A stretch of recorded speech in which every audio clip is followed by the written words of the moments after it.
सयाजी शिंदे फिल्मी दुनियेतला एक खतरनाक खलनायक. रिअल लाईफमध्ये विलन असलेला सयाजी मात्र रिअल लाईफमध्ये आहे अस्सल बावनकशी सोनं.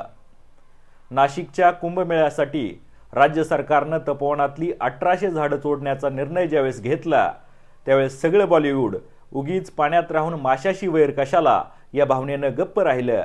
मात्र त्या निर्णयाविरोधात ठामपणे उभा राहिला अभिनेता सयाजी शिंदे. सयाजी शिंदेंच्या आयुष्यातला हा एक हृदय हेलावून टाकणारा किस्सा.